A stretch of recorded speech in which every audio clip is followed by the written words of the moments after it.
Tu t'es blessé. Tu as arrêté le sport.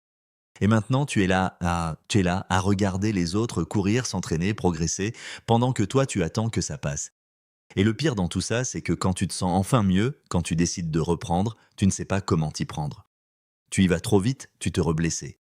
Ou tu attends trop longtemps par peur et tu perds des mois de conditions physiques inutilement. Aujourd'hui, on va mettre fin à ce cycle une bonne fois pour toutes.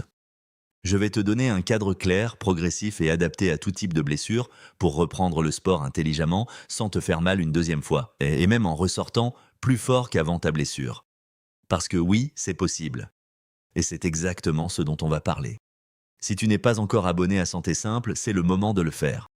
C'est gratuit, ça prend 2 secondes, et ça m'aide vraiment à continuer à créer ce type de contenu pour toi chaque semaine.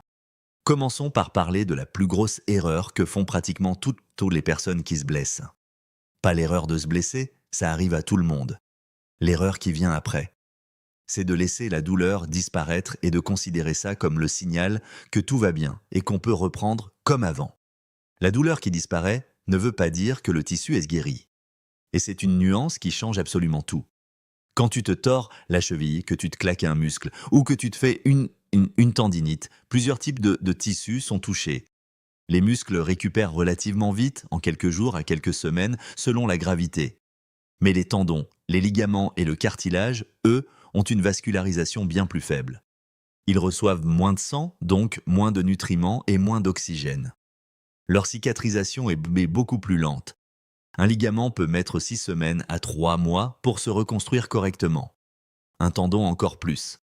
Et pendant toute cette période, même si tu ne sens plus rien, le tissu est encore fragile, encore en cours de remodelage. C'est la raison pour laquelle les récidives sont si fréquentes. Les études sur les blessures sportives montrent que le risque de se reblesser au même endroit est multiplié par 2 à 4 dans les 6 mois qui suivent une première blessure. Pas parce que les gens sont malchanceux, parce qu'ils reprennent trop tôt, trop fort, sans avoir laissé le temps à leur corps de reconstruire une base solide. Alors la première étape, avant même de penser à reprendre l'entraînement, c'est de comprendre précisément ce que tu as. Et là, je vais te dire quelque chose que beaucoup de gens n'ont pas envie d'entendre. Un avis médical, c'est indispensable pour toute blessure autre qu'une douleur légère et passagère. Pas pour te faire peur, pas pour te mettre en arrêt sport pendant 6 mois inutilement, mais pour savoir exactement c'est ce que tu as, quelle structure est touchée et quel protocole de rééducation est adapté à ta situation. Un kinésithérapeute du sport est souvent la meilleure ressource que tu puisses avoir dans cette phase. Il va évaluer tes compensations, tes déséquilibres musculaires et te donner un programme de récupération personnalisé. Passons maintenant à la phase que j'appelle la reconstruction invisible. C'est la phase où tu n'as plus vraiment mal, où tu pourrais techniquement reprendre le sport, mais où le travail le plus important se fait encore. Et c'est souvent celle qu'on saute complètement parce qu'elle est invisible et qu'on est pressé. Cette phase repose sur 3 piliers essentiels. Le premier, c'est la proprioception. La proprioception, c'est la capacité de ton corps à se repérer dans l'espace, à savoir où est ton pied, ton genou, ton épaule sans avoir besoin de les regarder. C'est ce système qui te permet de ne pas tomber quand tu marches sur un terrain irrégulier. Or, une blessure, surtout une entorse ou une lésion ligamentaire, détruit une partie de ce système. Les petits récepteurs nerveux présents dans les ligaments et les capsules articulaires sont endommagés. Et si tu ne les rééduques pas, ton articulation reste instable même si le tissu a cicatrisé. Debout sur une jambe, les yeux fermés, 30 secondes. C'est un test simple. Si tu oscilles beaucoup ou si tu dois reposer le pied rapidement, ta proprioception n'est pas encore revenue à la normale. Le deuxième pilier de cette phase, c'est le renforcement excentrique. Le travail excentrique, c'est quand le muscle travaille en s'allongeant plutôt qu'en se contractant. Descendre d'une marche lentement, faire des squats en contrôlant la descente. Ce type de travail est prouvé comme étant le plus efficace pour renforcer les tendons et prévenir les rechutes. C'est même le protocole de référence pour les tendinites du tendon d'Achille et du tendon rotulien. Et pourtant, c'est rarement ce qu'on fait spontanément quand on reprend le sport. Le troisième pilier, c'est la mobilité et la souplesse fonctionnelle. Pas les étirements statiques de 5 minutes que tu fais en regardant ton téléphone. La mobilité fonctionnelle, c'est travailler l'amplitude articulaire dans des mouvements qui ressemblent à ce que tu vas faire dans ton sport. Squat profond, rotation de hanche, mobilité d'épaule en charge légère. Ça prépare ton corps aux contraintes réelles qu'il va rencontrer. Maintenant, parlons de comment structurer concrètement la reprise. C'est la partie que tout le monde veut, et c'est là où les gens font le plus d'erreurs.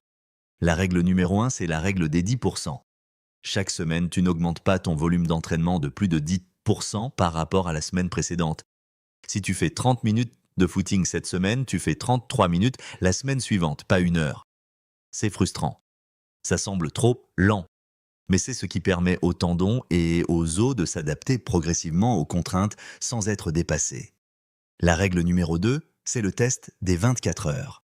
Après chaque séance, tu observes comment tu te sens le lendemain. Une légère fatigue musculaire, c'est normal. Une douleur à l'endroit de ta blessure, même légère, même qui disparaît dans la journée, c'est un signal que tu as fait trop. Tu reviens en arrière, tu laisses passer 2 ou 3 jours supplémentaires et tu reprends à une intensité plus basse. La règle numéro 3, c'est de ne pas confondre la douleur et la gêne.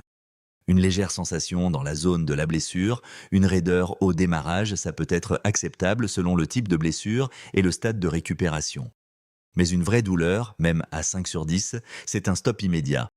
Ton corps t'envoie un message. Écoute-le. Et puis il y a un aspect dont on parle beaucoup trop peu dans la récupération sportive, c'est la tête. Une blessure laisse des traces mentales. La peur de se reblesser au même endroit. Le manque de confiance dans son corps. La tendance à surprotéger la zone blessée, à compenser, à éviter certains mouvements, même quand il serait parfaitement sûr.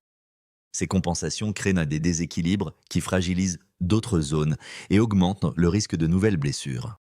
Travailler avec un kiné ou un préparateur physique qui comprend cet aspect psychologique de la reprise, c'est souvent ce qui fait la différence entre une reprise réussie et une suite de pépins en cascade. Reprendre le sport après une blessure, ce n'est pas un retour en arrière. C'est une occasion unique de mieux connaître ton corps, de corriger les déséquilibres qui ont probablement causé ta blessure en premier lieu et de construire une base plus solide que celle que tu avais avant. Les sportifs qui prennent le temps de bien récupérer reviennent souvent plus forts, plus conscients de leur corps et moins sujets aux blessures futures. Prends soin de toi, respecte le processus et fais confiance à ton corps. Il sait guérir. Il a juste besoin que tu lui en laisses le temps et les bons outils. Si tu as vécu une blessure et que tu as des questions sur ta reprise, dis-le-moi en commentaire. Raconte-moi aussi ta blessure et comment tu t'en es sorti. Ça peut vraiment aider les autres personnes dans la même situation. Et si cette vidéo t'a été utile, partage-la avec quelqu'un qui en a besoin. À très vite sur Santé Simple.